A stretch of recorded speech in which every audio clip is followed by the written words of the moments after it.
Ready. Set. Gamecast. Shut up and sit down.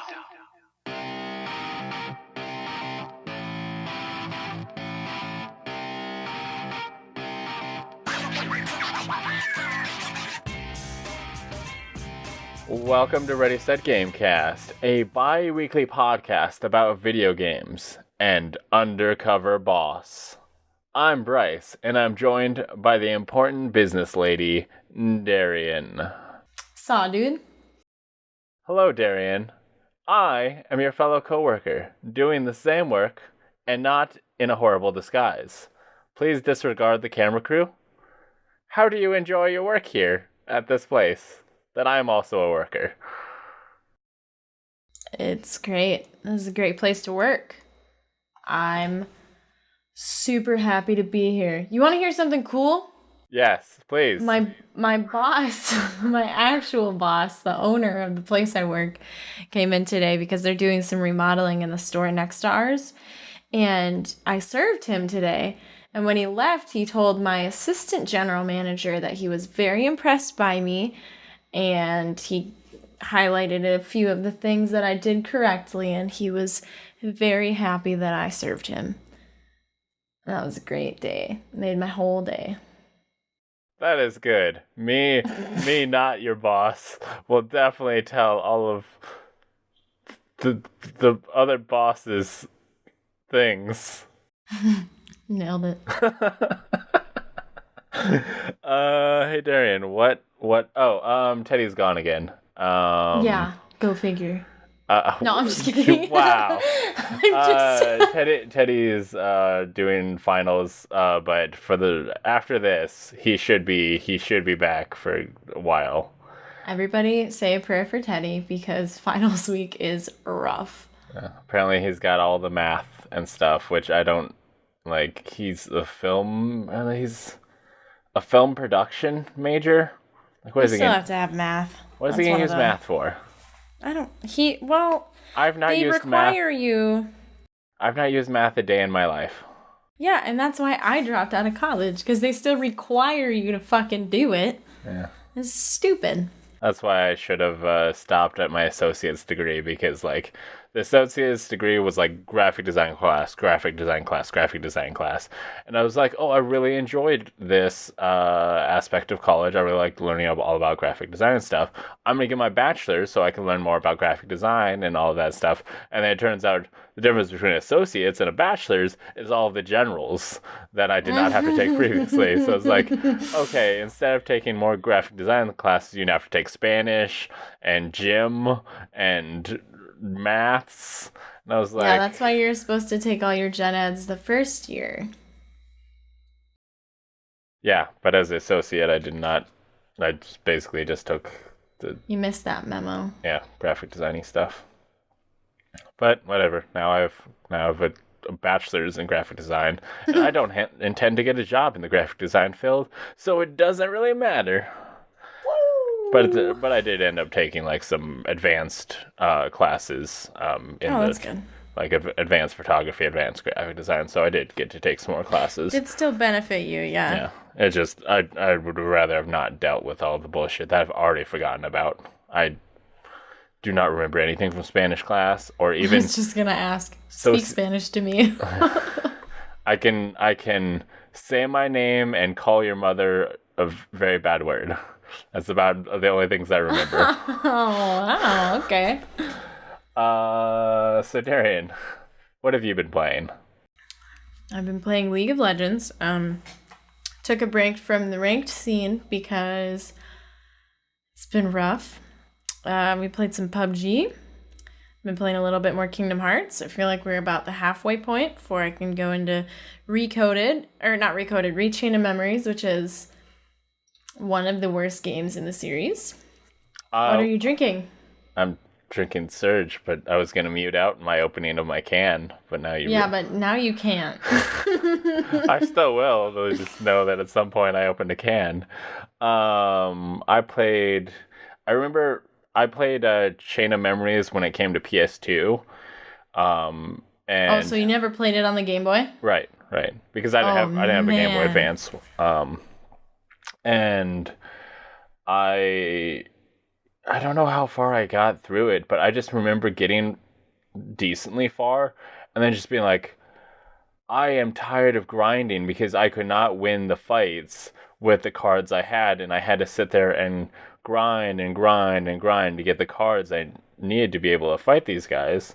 Because it's not just leveling, because you have to both level and have good cards to win a fight. So I just sit there and grind forever. And at one point I just was like, there's other things I'd rather do with my time. And then later, like, I don't know, it's maybe a year later, I was just like, oh, maybe I'll try Chain of Memories again. And then I ended up finally, like, finishing grinding and finally beating the game. But yeah, there was a point in the middle where I just quit for a very long time.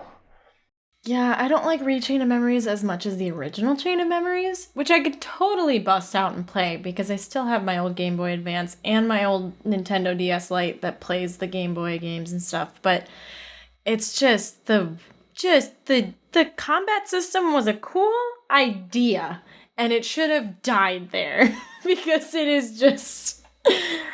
is not fun. So I'm not excited about having to try to play that again because, especially with the updated graphics and stuff, I have a certain expectation of what Kingdom Hearts is, and playing a game that was designed for the Game Boy Advance on my PlayStation 4 in 2018 is not gonna be fun for me. So you haven't played the like PS2 version or anything? Oh, I have Chain of Memories. I played about 2 hours of it on the PlayStation 2, and I haven't actually touched it on any of the HD remakes yet. But I have touched it. The thing that was weird to me when I first got Chain of Memories on the PlayStation 2 is that when they added that voice acting, it was after Haley Joel Osment had matured. So his voice did not fit his body anymore. And that was weird. It was very disconnecting for me. I guess I didn't realize, like, it had been a while since I had played a Kingdom Hearts game that I didn't, notice. But the original one didn't have those, like, full 3D cutscenes and stuff, the Game Boy Advance one, right? No.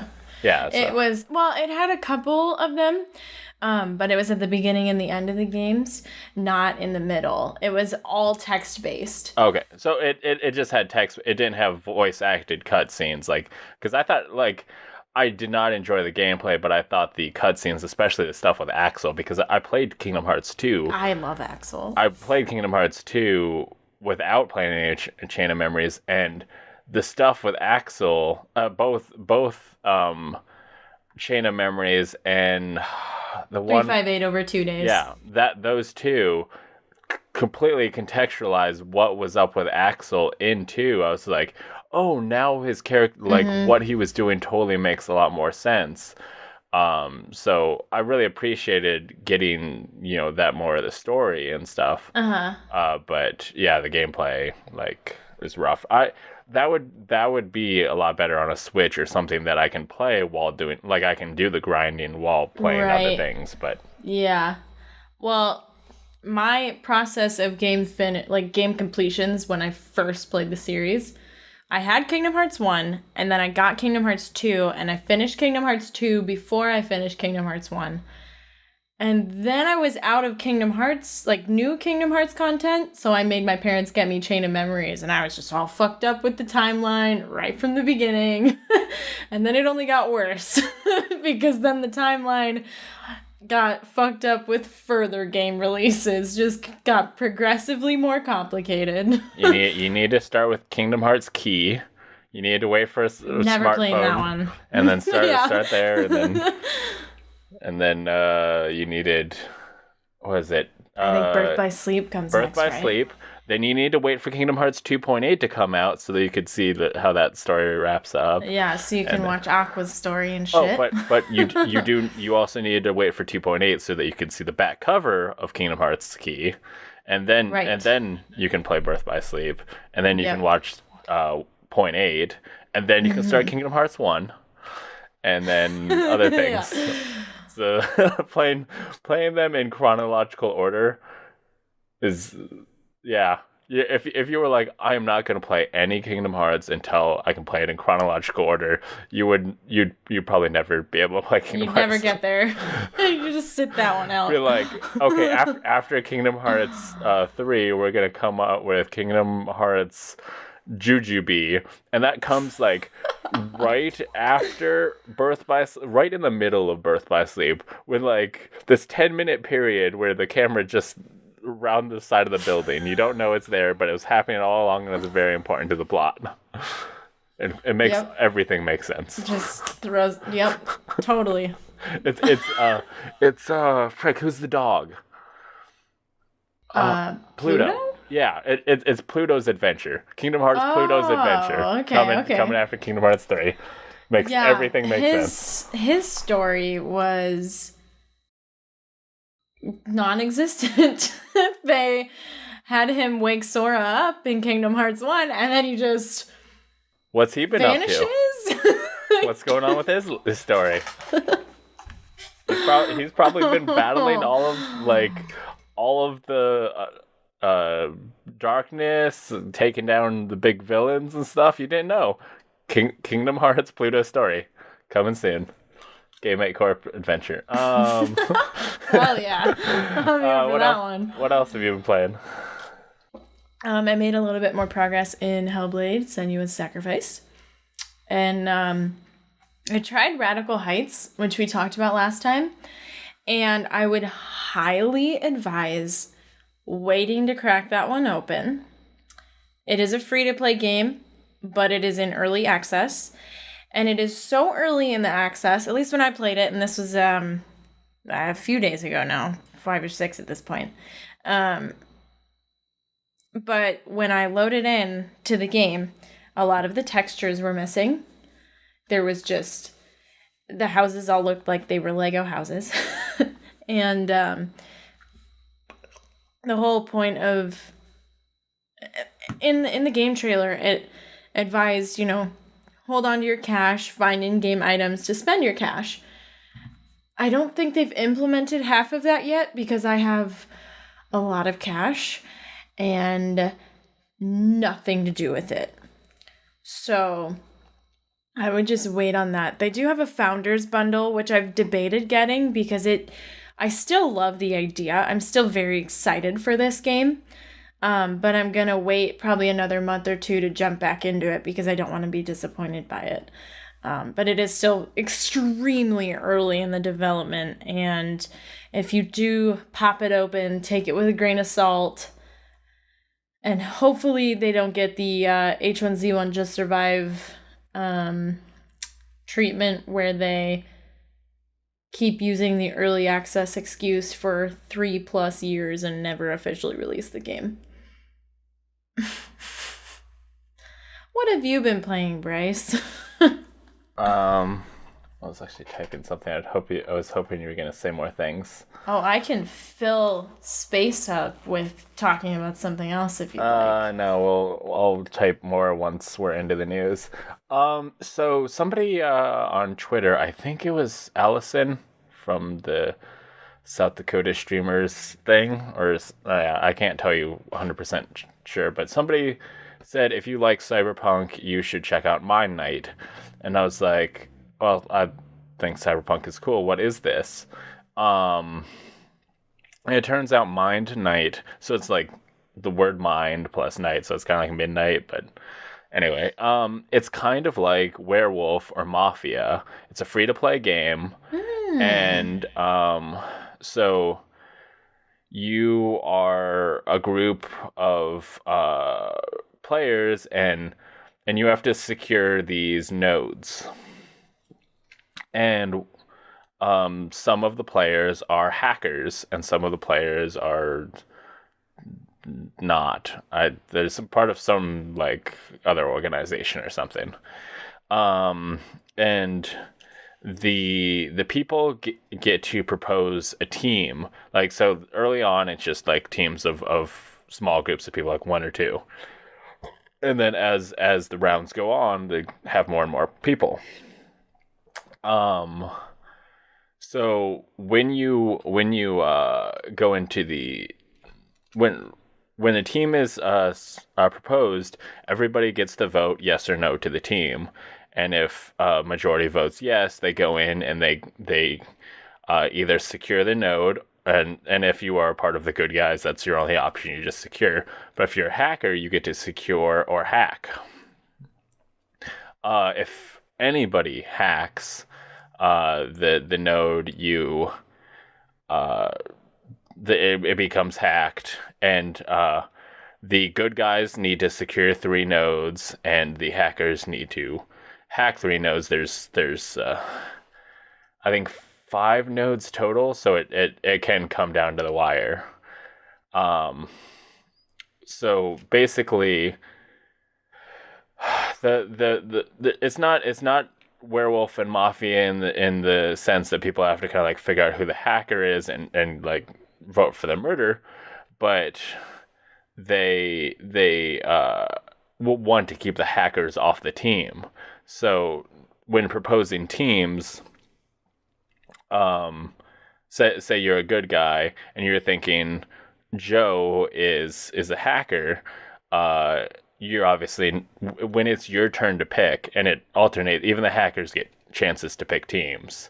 But if you think a person's a hacker, you're going to vote no if they're on the team, and stuff. So it's kind of a cool little free-to-play werewolf mafia style game. It's got a cool soundtrack, cool interface.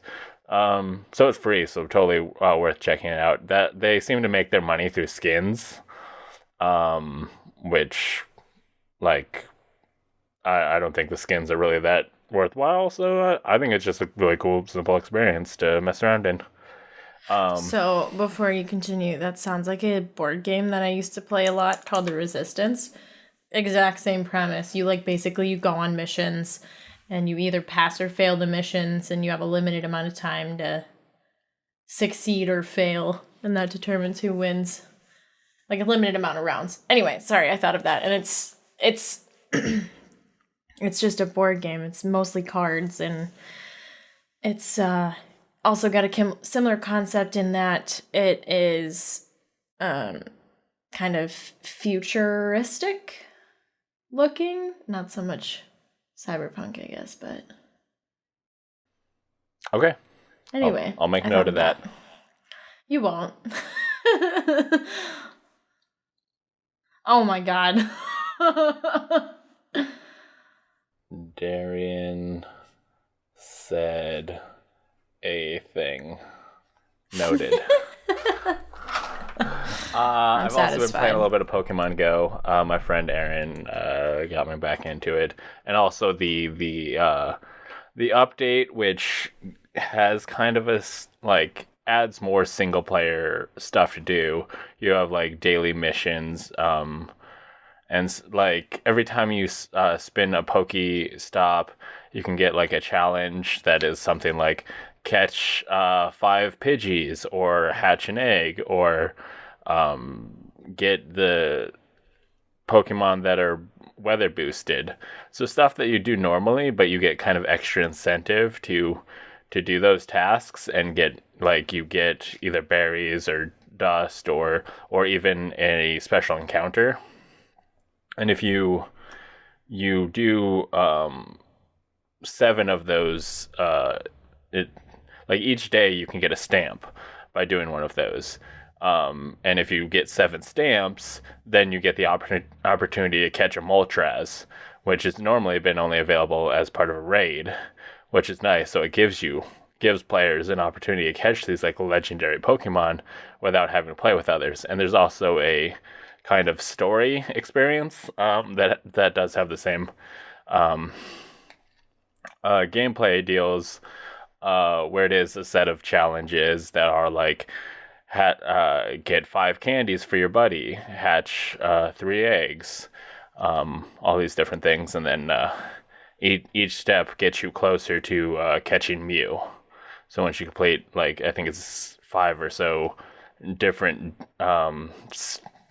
3 challenges each group, and then you do enough of them, and you'll finally get the opportunity to catch Mew. So I think that's really smart gameplay, because they added the raids in, to really help players who want to do stuff as a group, but you've got all these players who just want to do their thing on their own, and this update's been for them, and it's really made it more interesting for me to play. Oh, I'm very burpy.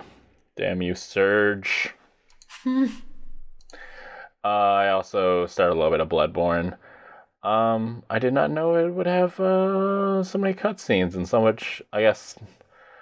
It kind of starts off with an interesting story bit. I'm intrigued where it's going. I played a little bit of Dark Souls 2 and don't remember there being as overt of a story. I think that's why some people prefer Bloodborne. Yeah, I mean, Bloodborne, it also has a lot faster combat. And definitely a different kind of setting. This is more, I guess, werewolves and vampires and stuff, whereas Like 18th century? Yeah, whereas Dark Souls is kind of more like dragons sci-fi. and stuff. Mm-hmm. So, okay. More, I guess, supernatural. Bloodborne's more supernatural, whereas Dark Souls is more fantasy. So, cool stuff. Maybe I'll mess around with that. I mean, I got it from PlayStation Plus, not that long ago. So it's a cool game. But let's get into the news section of Ready Set Gamecast. Darrian, you played the PlayerUnknown's battle game. Battlegrounds? Nope, that's not the one I said. Can you tell me about the PUBG updates? If that's not the one you said, that's not the one I play. Oh, that sucks. Okay, well, there's been a couple updates to the game since we last spoke. The first one introduced the blue zone changes, some in-game clothing was removed, which I think we talked about last time, and added a few places to Miramar, a few random UI, or not random, but a few improvements to UI have been added, general things like that.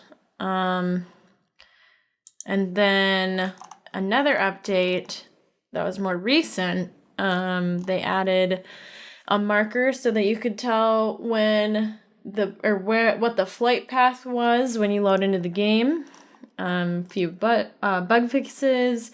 They've added some more skins to the game, including skins for the frying pan.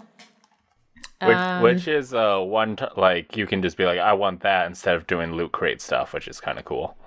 The frying pan skin does not come out of a loot crate. It's just like a one. Yeah, you just buy it with. One of them are. You can find there are other frying pan skins that you can get in loot crates, but there's one that is specifically you just spend. I think it's 6,000 BP, and it's one per account. Yeah. And you just opt in and get it. You don't have to. Try and not. Win the loot crate lottery. It's 5,000. It's 5,000 BP. But yeah, it's just, yes, I want this one. So that's pretty neat. They also released some more drop rate information for one of their new boxes. For one of their new boxes, they released the drop rate information, as well as the drop rate per boxes when you buy them, because when you get the loot crates with your battle points, you have you have RNG as far as which box you're going to get. So they released the information for that as well, which is pretty nice. One of the new features that they're still working on is map selection, which is really exciting because people have been asking for that forever. Now they're going to test it out on the test server and then slowly work on implementing it. Right now, the images that they've shared are clearly from the test servers because it highlights, I think it's Erangel is how you pronounce it, and then Miramar, and then the new map, which is the The murder one. I The don't murder remember one. what it's called. The only map featuring murder. Yeah. The PUBG No. murder mystery map. One of you is a Yes. murderer. Solve it. Codename Savage. Sorry, I was like, oh god. Starts with a C. I wanted to say Cascade. Codename Savage. So they have Miramar and Erangel, but then the third map is coming soon. So they're still working on it. They had to do a lot of testing and still have to do a lot of testing to make sure that players on lower population servers, their games don't get affected by being able to choose maps, because obviously people are going to have a preference, or some people are going to have preference one way or another, and on low pop servers that could affect getting into games in general. So that's a lot of exciting new stuff for PUBG. Also, their latest event mode, which was the flare gun 8-player squad, with, I think it was called like Metal Rain or something, and you could shoot the flare guns and you'd either get a crate to drop, or if you shoot it outside of the safe zone, you get an armored UAZ, which is super cool. And I met some really cool people last time I played it, and it was a lot of fun. But the event mode is boss, and I like what they're pumping out there, and I can't wait to see what they do next. Anyway, Bryce, talk to me about Destiny 2 so that I can ignore you for a few minutes. Aww. I'm just kidding. I bought the Destiny 2 Collector's Edition for $67. Came with the DLCs for the game, a cool bag, a solar charger, a book with a bunch of Cabal lore that I don't understand. Hopefully Teddy will be able to explain it to me at some point. There were some trinkets in there. But because I now own that, I will be able to play. Hopefully, I honestly don't know what if this is included in the season pass. I'm pretty sure it is. The announced Destiny 2's next expansion called Warmine, which will launch May 8th.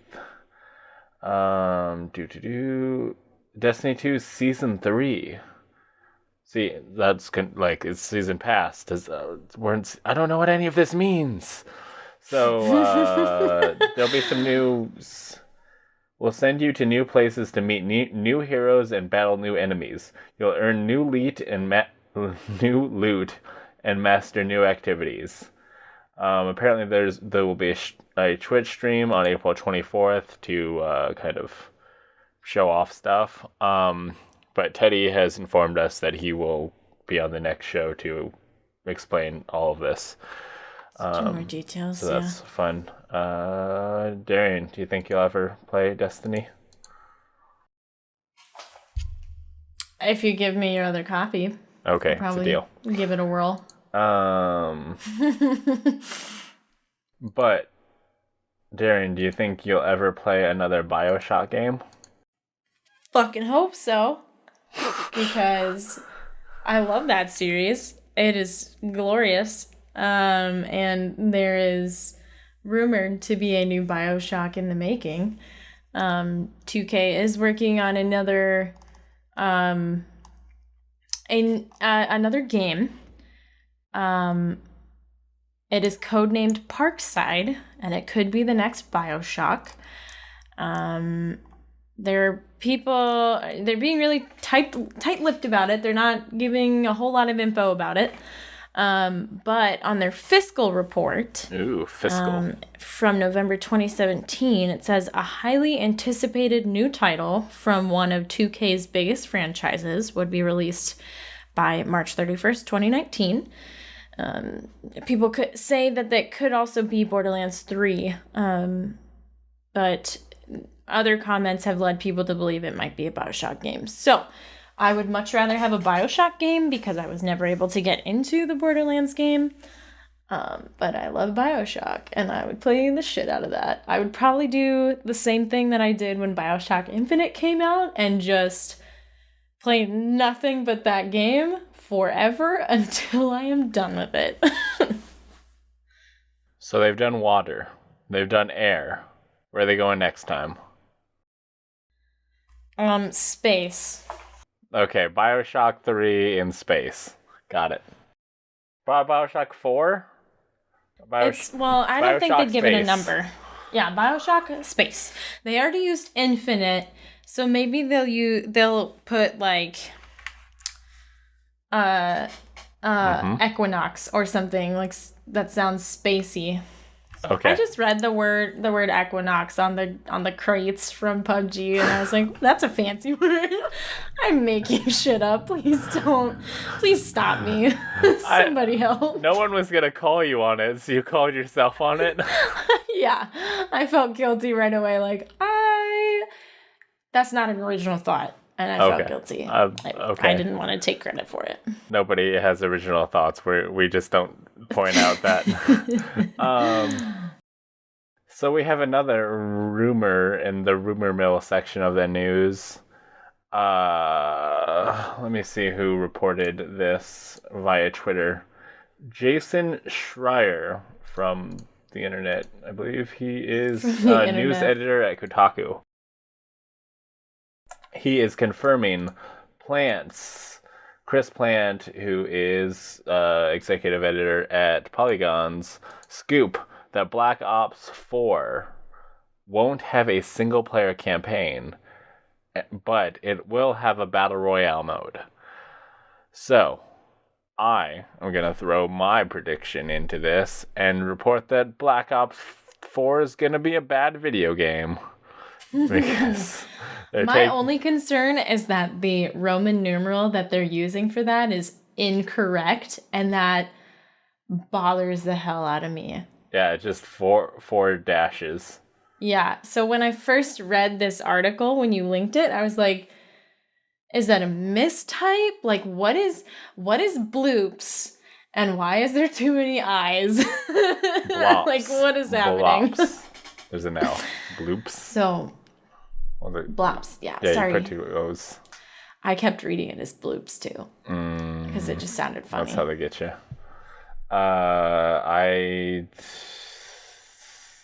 I mean, people definitely keep the game, and majority of people play the Call of Duty games for the multiplayer, but I do think that having that single player there is important too.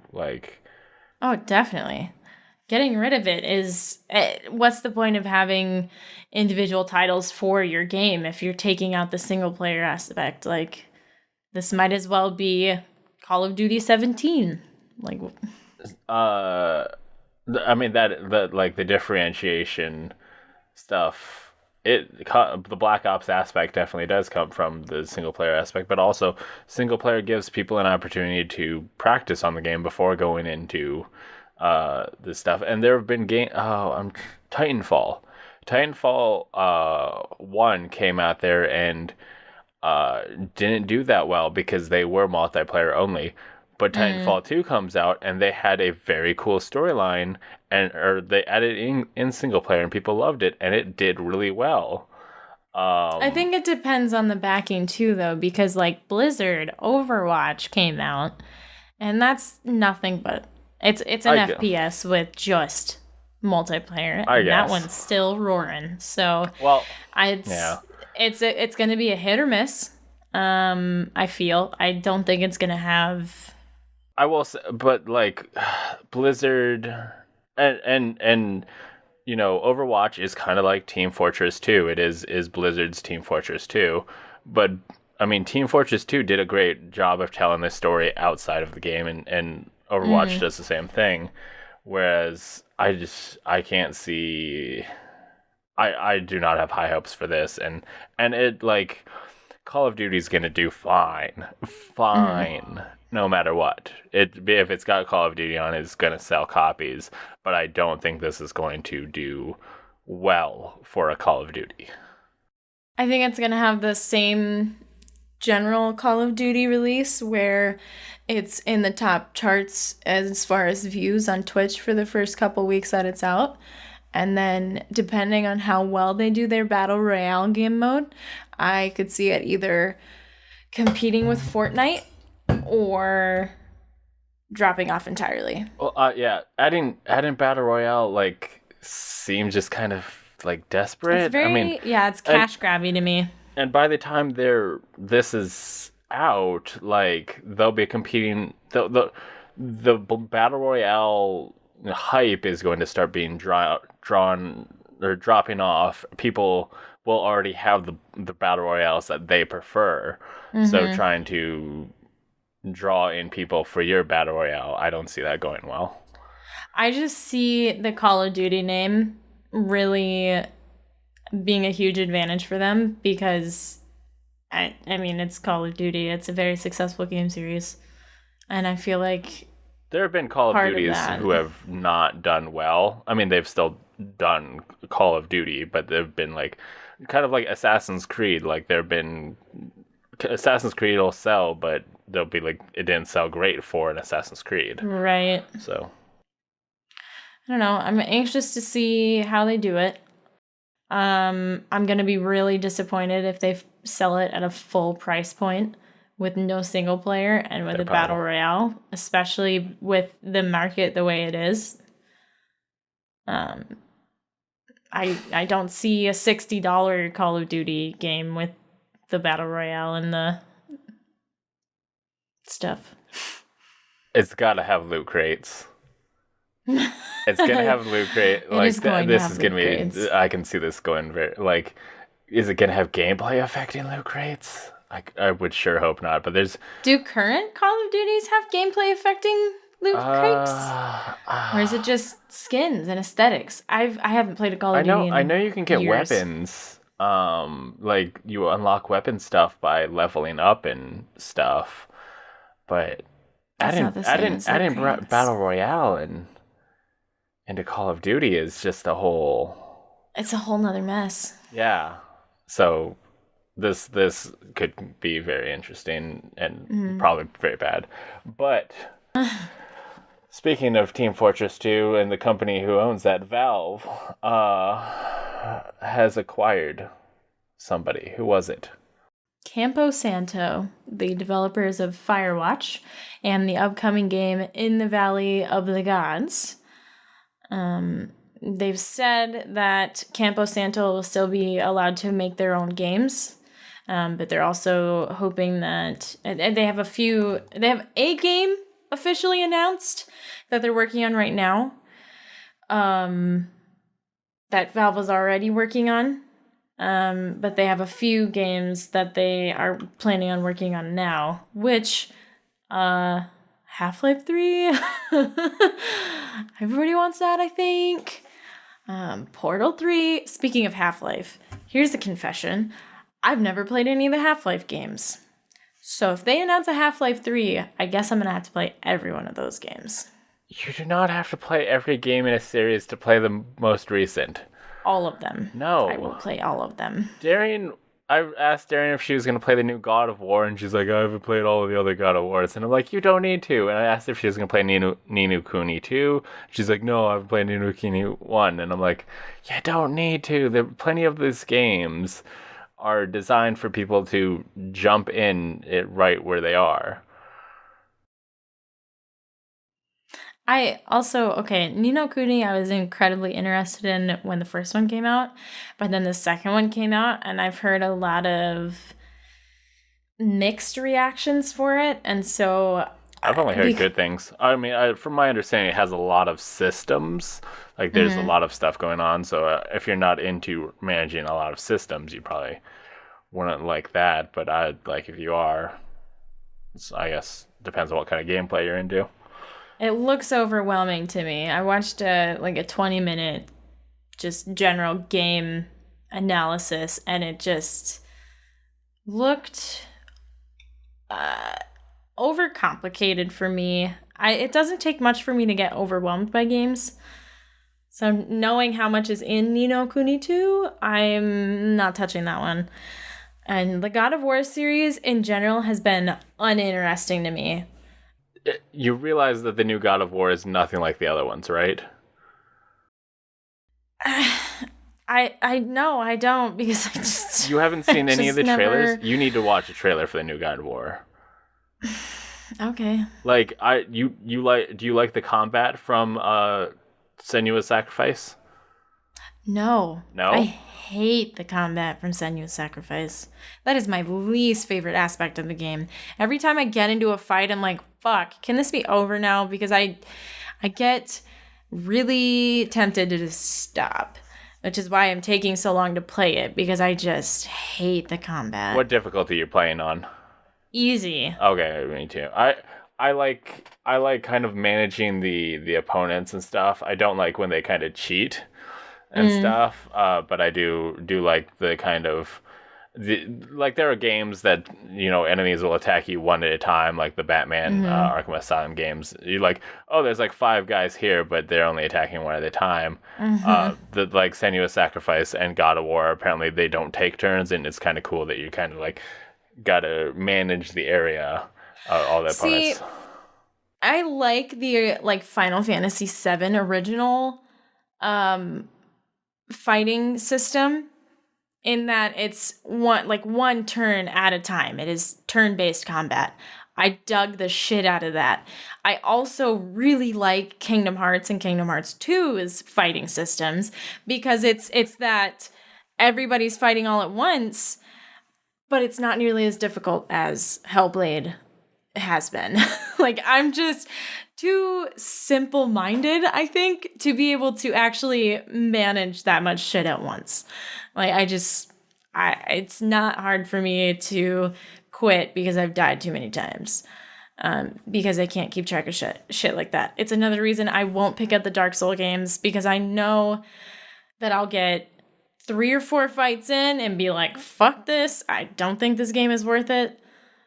Because it's if something is too difficult on the easiest difficulty setting, I will not mess with it. I haven't touched Cuphead in like 4 months because I played to a certain point, couldn't get past it, no matter how hard I tried, no matter how much I juggled, and I'm just like, is this worth it to me? And if I have to fight too hard for it, I'm probably gonna give up. Some things are worth fighting for, Darrian. Come on.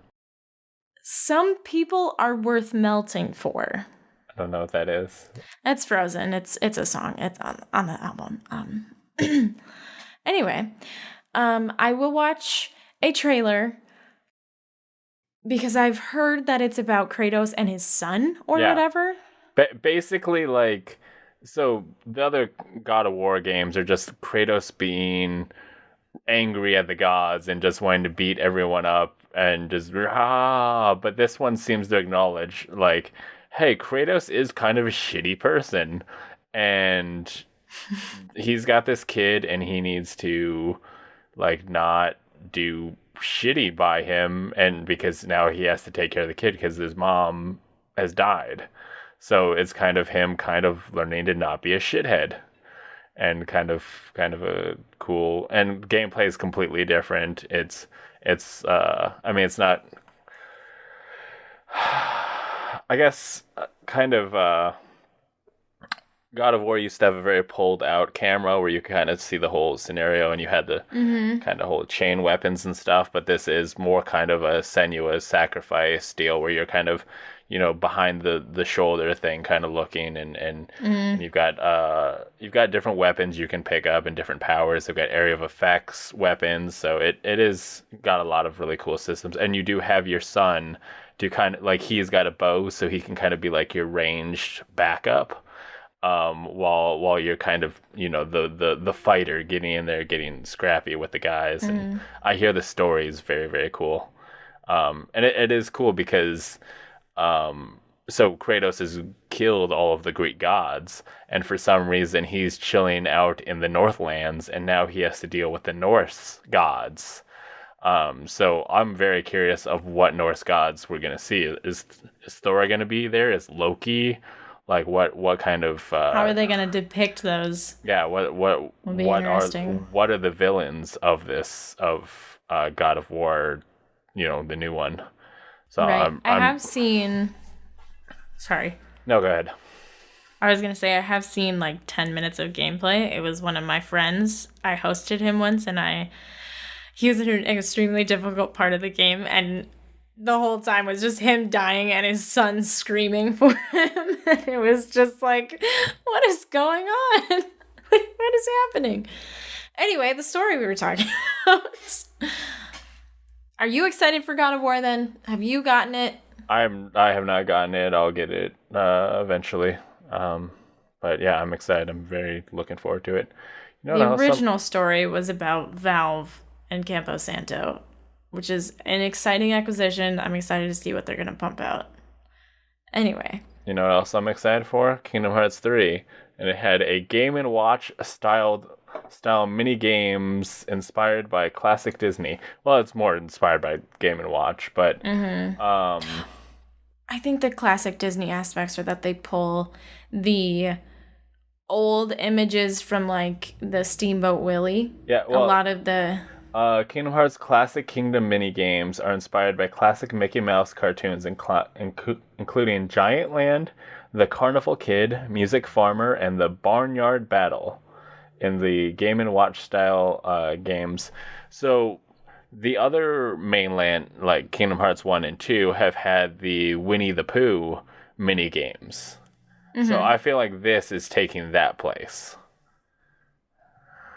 I feel like which kind of like I really like the story stuff, like that, because kind of the whole deal of the Pooh world in Kingdom Hearts 1, where like Pooh had like forgotten his friends and Sora kind of like helps him find them and stuff, and like I felt like that little world was very sweet.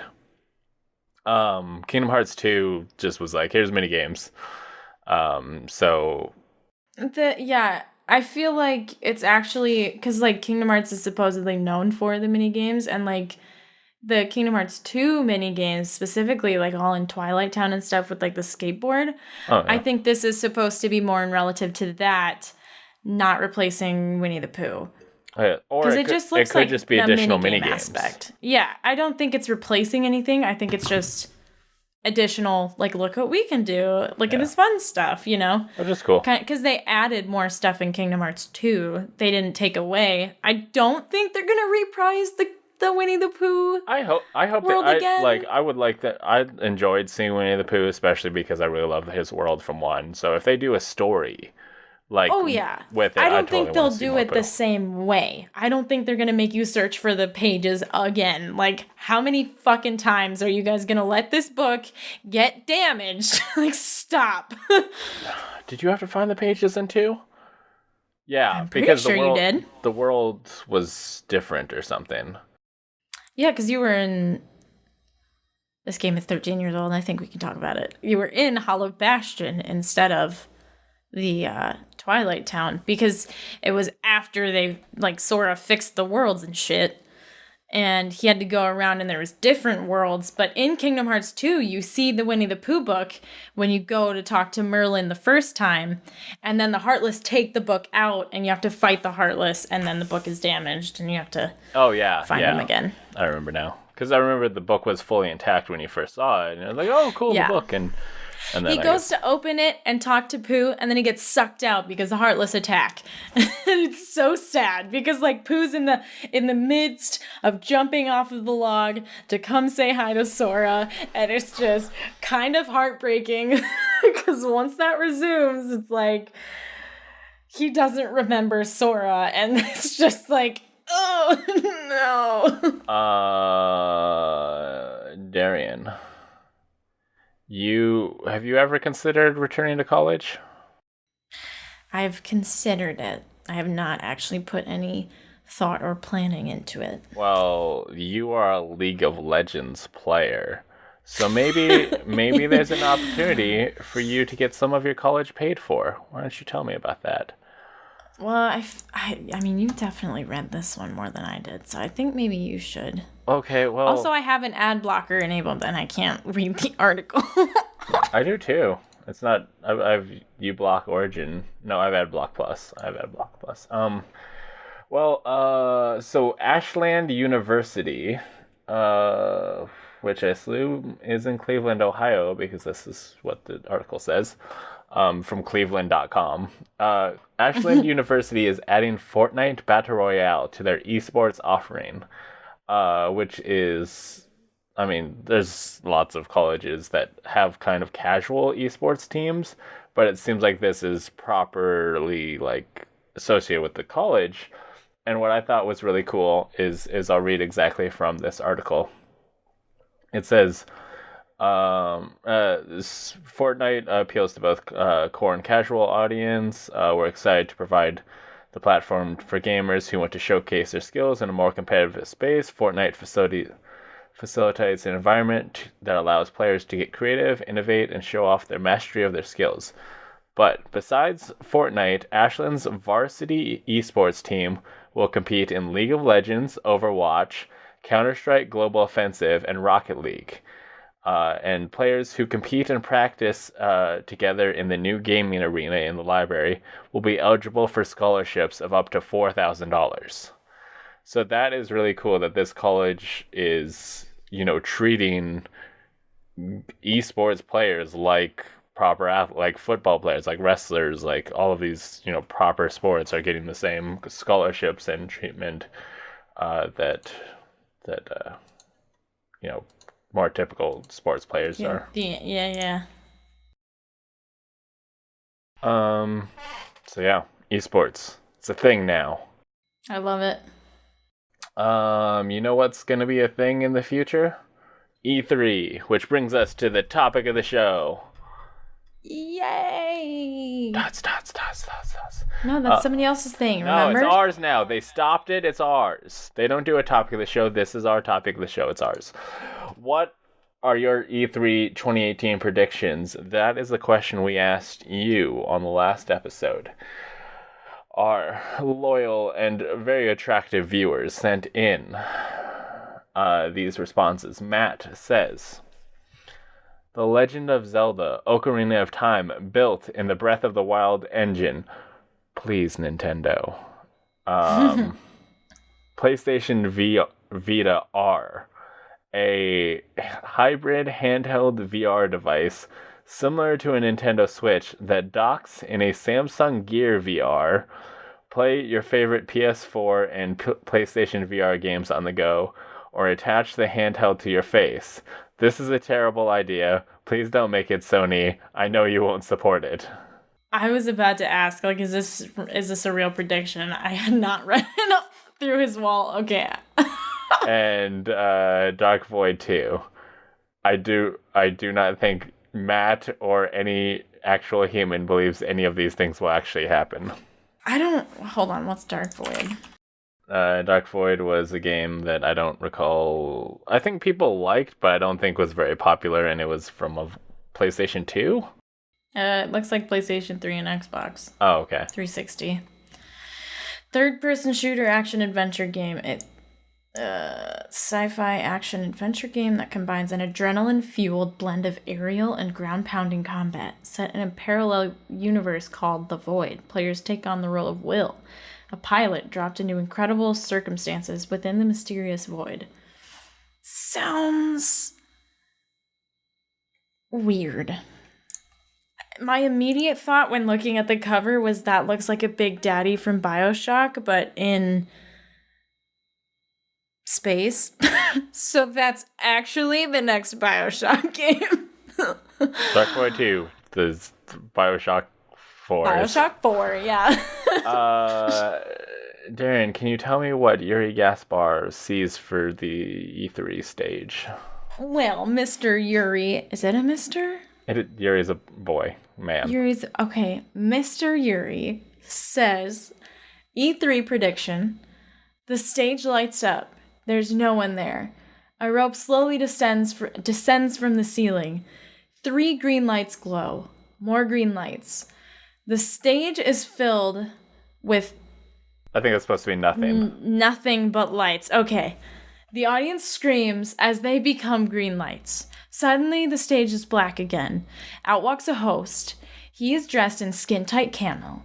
The crowd is now in skin-tight camo. A helicopter is heard in the distance. Thunder, lightning. The screen shows a date and nothing more. welcome to E3. You have been uploaded.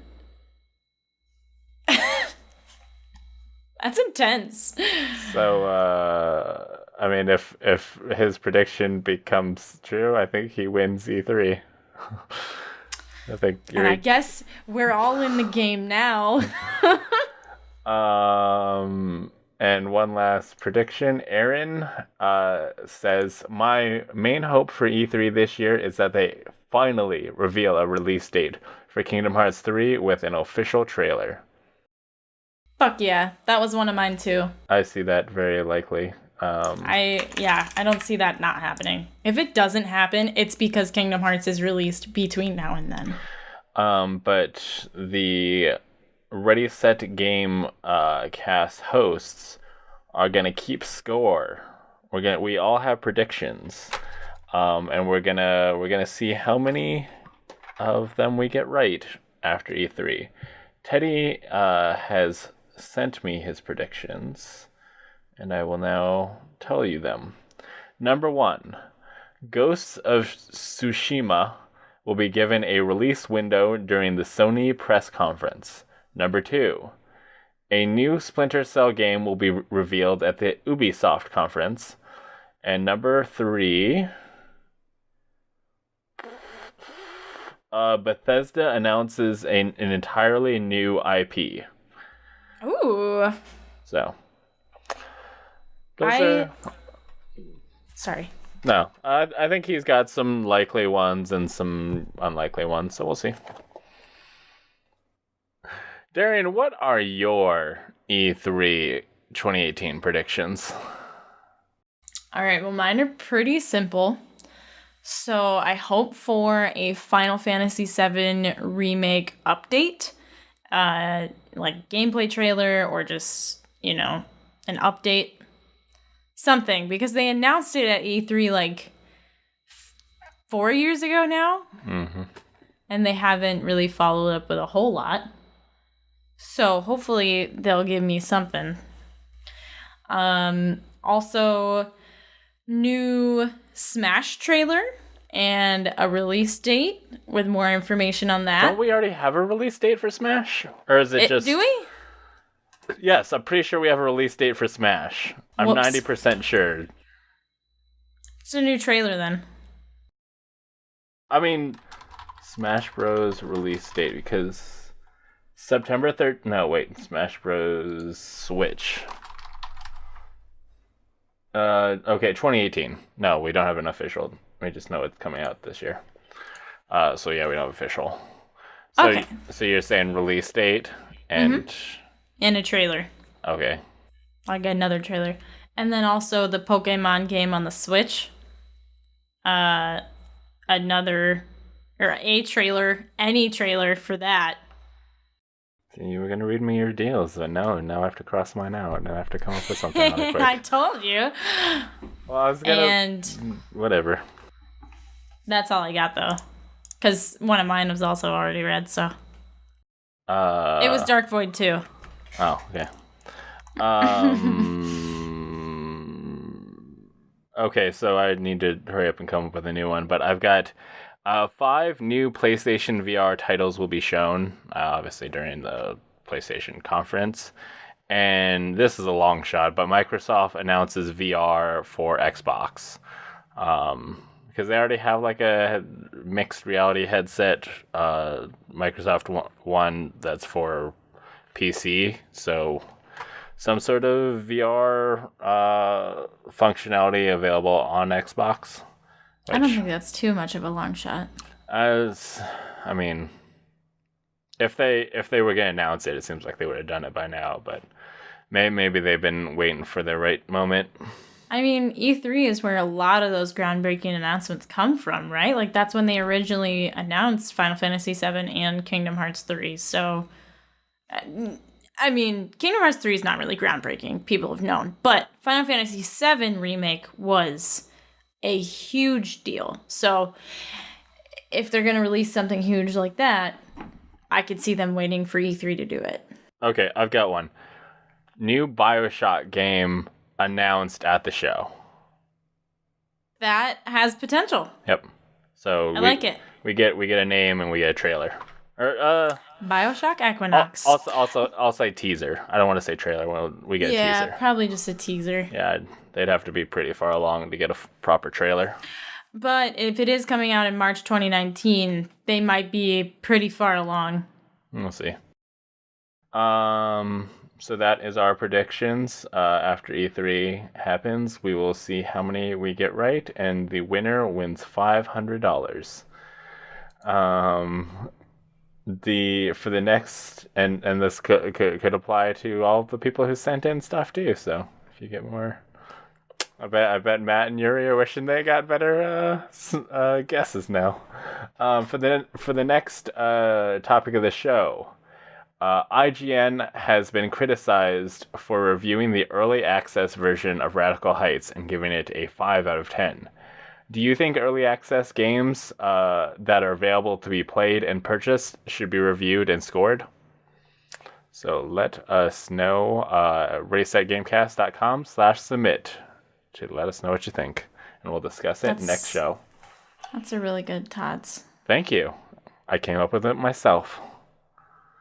Also, while you're at that URL, the Earl. you can send in questions and comments. Do you want to be part of the show? Go to ReadySetGamecast.com/submit to submit a question, comment, or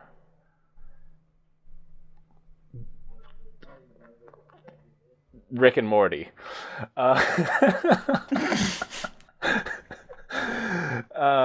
We've got a few things submitted. Why don't you read that first one for me, D? All right. You got it. It's from your boy Penguin again.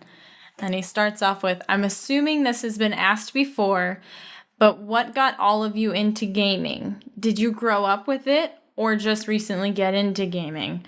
I'm also very curious and what each of your favorite games are. Okay. I grew up with gaming. When I was younger, we had a PlayStation 1 and a Sega Genesis. And I made my dad teach me how to read before I went to school so that I could play Final Fantasy VII. And got the PlayStation 2 when it came out, got the PlayStation 3 when it came out, and then the PlayStation 4 came out when I was out in the world on my own, and I got that. I would say I'm deeply integrated into the PlayStation world in that I would choose it over Xbox, but I do own both of the systems, and I'm not one of those people that completely refuses to play something just because it's only on one system or another. I try to own as many systems as possible. And my favorite game is the whole Kingdom Hearts series, but specifically Kingdom Hearts 2. And not Kingdom Hearts Recoded. What about Chain of Memories? I would take Chain of Memories over Recoded any day. Chain of Memories, we might have to talk about, but the original Chain of Memories, I definitely will revisit eventually. What about Kingdom Hearts Key? That's not real. Fake Kingdom Hearts fan. Did you know? Shut up. Did you know that Roxas is in that video game? Isn't? Is in that video game. In Key? Yeah, he is it Roxas or Ventus? Ventus, sorry. Ventus. Okay. Ventus is. That makes sense. Do you know the plot of Key? Isn't it before the Keyblade Wars? Yeah, it's like it ends with the Keyblade Wars. Yeah. Okay, but like it's like the whole thing I saw the cinematic for leading up to Key or whatever, right? That's what that one was on 2.8. I mean the back cover stuff happens it happens during. It's kind of before, like it takes place during the Key. Right. So, yeah. But yeah, basically the whole there was some real like kind of shitty stuff going on, and there's a whole character. I don't know. There's a lot of mysterious stuff going on in Key, and especially with the like guild leaders. And so there's a guy who can see the future, and apparently through who's the big bad guy? Who's Xehanort? Yeah, through his Keyblade, he can like see the future and stuff. So he knew all the stuff was coming, but there was some. They were like, okay, we know all the Keyblade people are gonna have some bad shit happen to them, so we're gonna have some guys who are just gonna run away. The big fight's coming, and they're just gonna run away. And one of those people was Ventus. Because I was looking at who survived. If your character that you play in Kingdom Hearts Key survived, which would be interesting. Like I looked and see like technically you fought in the war, but then you I guess got rescued or something, and got out. But I was curious. Is there a potential for your character to be in Kingdom Hearts 3? Because all of these people are coming, and you did survive, so technically you could. Because I looked up who survived, and I saw Ventus. It's like, so he was there, then how did he get to Birth by Sleep? And his story is very interesting. Looking up his Wikipedia article of like how he got where he is and what's all going on. Anyway, my answers. I've been gaming pretty much my entire life. My dad got me an NES, I think like the year after it came out. It was pretty early, like very early in playing that. PC games, friggin' Command and Conquer. My cousins would come and we just have these huge Command and Conquer deals. I had a Commodore 64. I was playing games on Commodore 64. So yeah, I've been gaming all my life. So